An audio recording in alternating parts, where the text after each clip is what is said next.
Building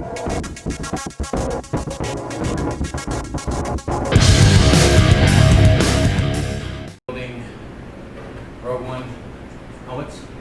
He's already got his started. This is the Rogue One helmet. This is basically what the end result is going to be, at least for Jay.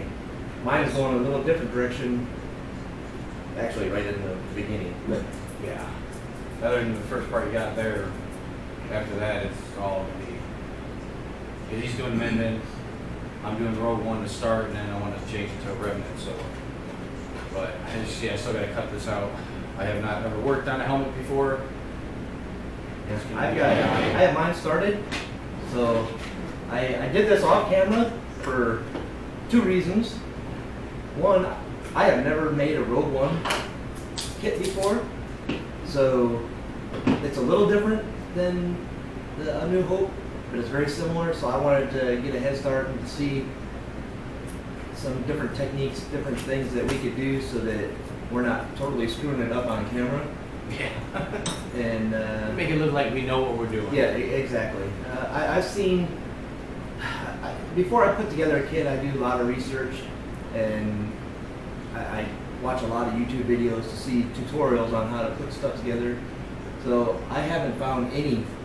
To date, right now, I found one Rogue One armor tutorial.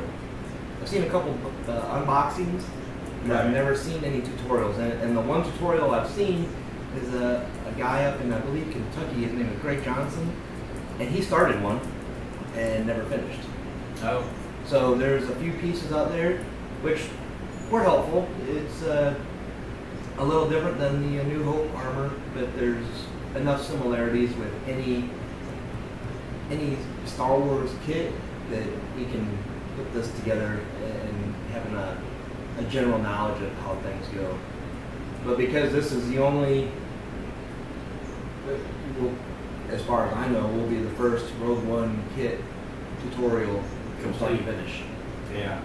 Start, finish, and for approval for me. Yes. As the Rogue One compile first, my initiation into it. And while these are the identical kits, Jay's will be approved in the TK, which is Stormtrooper, Yes. and mine will be approved under the TD, which is a Sand Trooper heading.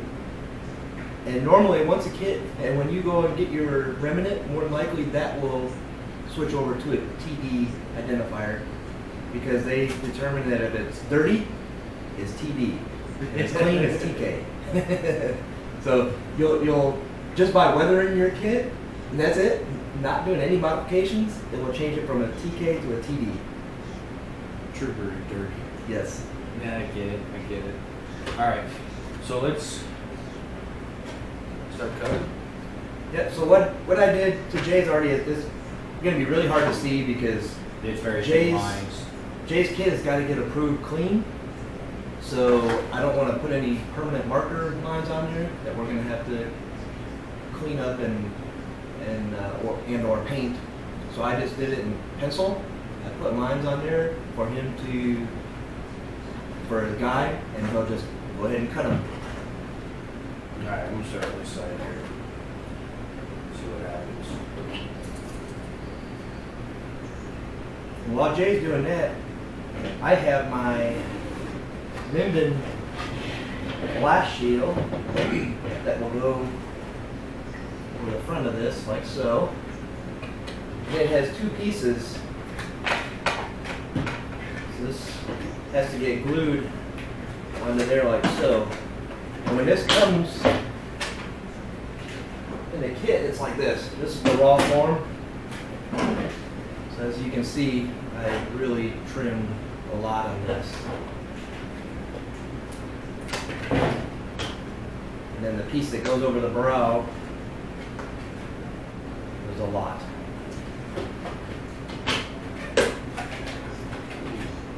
I wouldn't see that.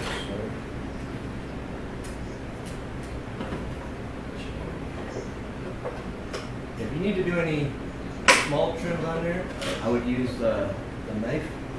Oh yeah, I forgot to bring my knife. I brought a knife, not the knife. Yeah, it's going to be interesting to do. think I did use the scissors for the side, but when I did the neck part, I used the Dremel. Okay. And this, I think I just switched to the scissors. these. It's seriously bad my scissors cut it. Yeah, it's I've pretty had thick these down there. for many, many years, and I just bent them these switchers, so cut.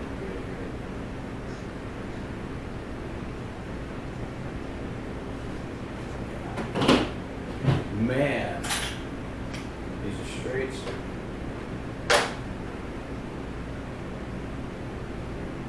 It's a little bit easier. Yeah, don't go all the way to the end. You probably know that.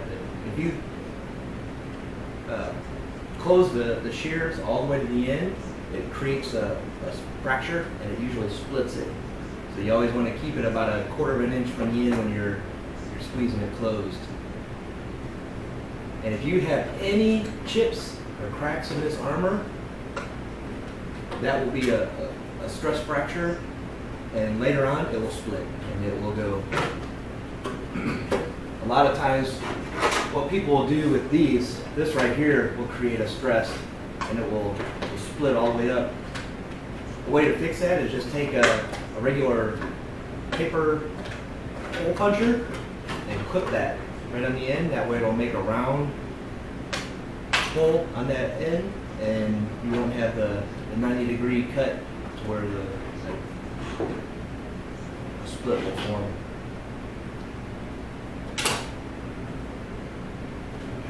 Trying to do. Yeah, I would get the rest with the. You may be able to get it with the scissors. I think I got mine with the Dremel. Goes a little quicker, but it's a little more cleanup at the end. Yeah, they can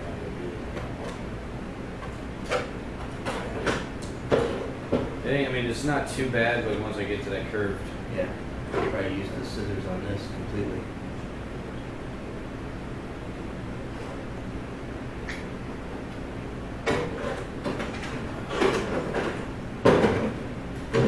The face on this is really thick, which is good because that will give you more stability when you have the whole kit together. However, the back is pretty flimsy. So once we have it all together, that will stabilize the back, and then we're also going to put a tubing across the bottom, and that will stabilize. But right now, I mean, you can't do this with the face. alright, where we at with this? See my lines? Right there in the bottom, just right along the edge. And then about half an inch on the brow. Now when you do the brow, I would go about an eighth of an inch on that side. That way we can marry it up perfectly with the Right, leave a little bit of the gut. band. Alright, let's So with the Rogue One kit, they use the Black Series helmet as basically the buck. They took the face off, and that's where we have these. So when they do the pull, the rubber brow band is in the kit itself.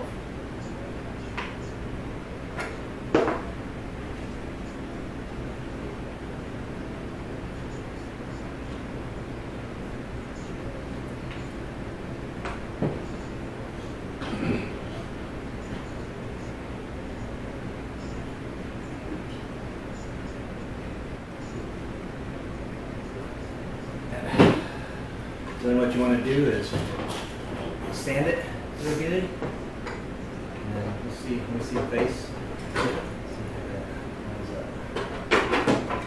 The way you want to do this part, the trap right here lines up right at the edge of the eye.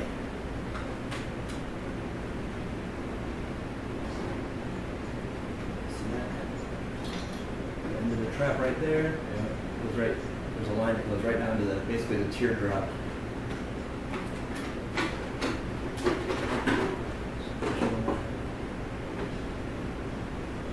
I was telling Jay earlier, doing this, one person doing this, is a pain.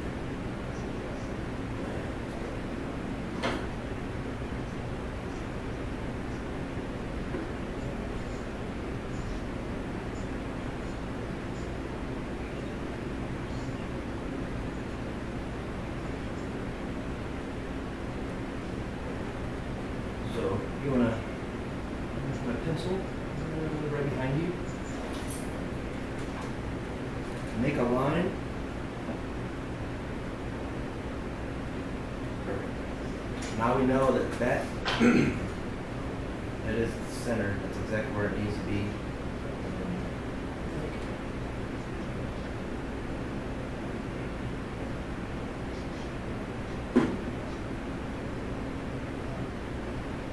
That's good. Now we just need to cut the face up. So we're gonna go use a Dremel. You want to? Yeah, I use it. I'm gonna say probably bring the Dremel in here, but I think we'll take it in there. All right. We'll get it back.